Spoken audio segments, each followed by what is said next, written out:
Ladies and gentlemen, and my fellow overthinkers, welcome to today's TED Talk of the ever relatable art of overthinking. You know, overthinking is just like solving a Rubik's Cube while juggling flaming torches or even reciting Shakespeare backwards. E R P. Well, see, it's hard. It's a mental gymnastics routine we are all too familiar with. But before we delve into the depths of our own mind, let me share with you a little short story. So once this weekend, I had a simple decision to make, whether to order a burger or a pizza for dinner. What could have been a 2-minute decision turned into a half an hour existential crisis. And finally, the store closed and I had to eat my mother's chapati and vegetables for dinner. I was really confused.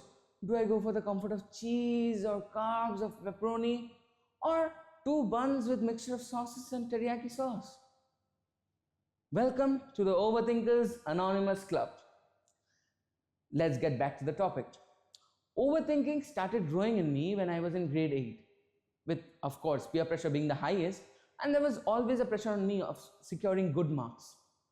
Let me give you a situation. Think me and my friend fought on a very silly matter, and I complained it to my teacher and the teacher scolded him. On that very same night, I used to overthink whether I was right or my friend was wrong. Did I do the right thing by complaining it to the teacher, or did I just ruin our friendship? This cycle went on and on and on, and my mind would overthink it. In every decision that I took, I used to overthink. Even when I was preparing this topic for the TED Talk and I asked my academic coordinator, she gave a loud laugh and said, was I even capable of overthinking? Because myself being a jolly person, no one could ever understand my ability to overthink. Now, let's see the scientific matter behind overthinking. You see, our brains are magnificent machines capable of processing complex information.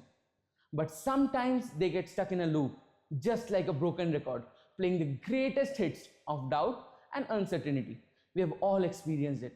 You're lying in bed, ready to sleep, and suddenly your brain decides to dissect every single embarrassing moment from your third grade or plan your entire future in just one night. But fear not, my fellow overthinkers, for there is a silver lining in this cloud of overanalyzing madness.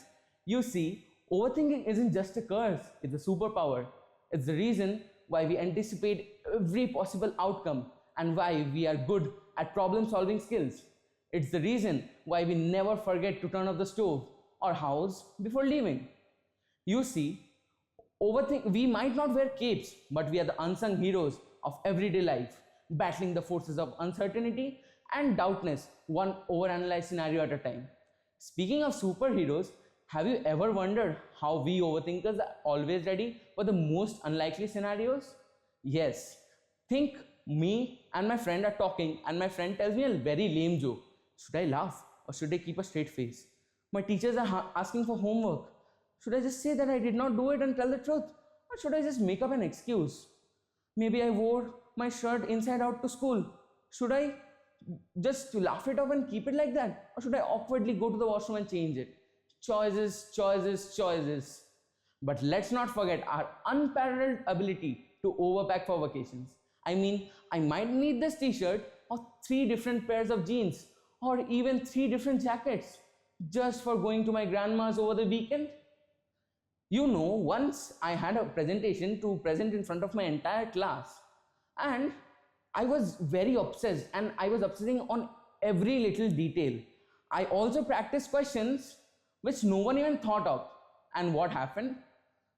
That day on the presentation, I told a 15-minute presentation in just 5 minutes.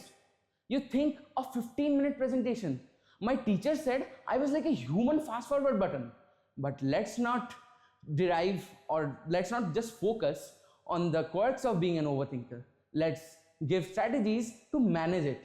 Mindfulness is a powerful tool. It can disrupt the cycle of overthinking. You see, simple practices like deep breathing, meditation, or even short walks can help.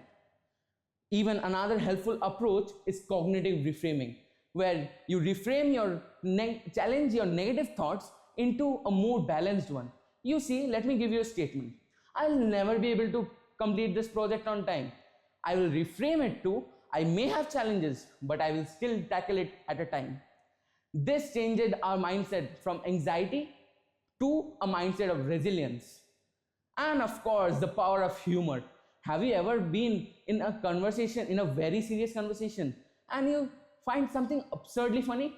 It's like hitting a pause button in the brain. Exactly, that's the power of humor. Humor produces endorphins, which are natural stress relievers. It also reduces stress and anxiety. Speaking of humor, have you ever been in the situation of a midnight overthinker? It's the classic overthinker's move, which is a midnight 2 a.m. Google search. We frantically type that what are the symptoms of a headache, and Google gives us something catastrophic. Yes, the infamous WMD rabbit hole. You see, we are diagnosing ourselves with rare tropical diseases when we just needed was a good night's sleep. At last, I would say that enjoy or celebrate the quirks of being an overthinker. May your situations be ever more elaborate. May your questions never run out. And may your Google search history be never found by the future generations. Keep calm and overthink on. Thank you.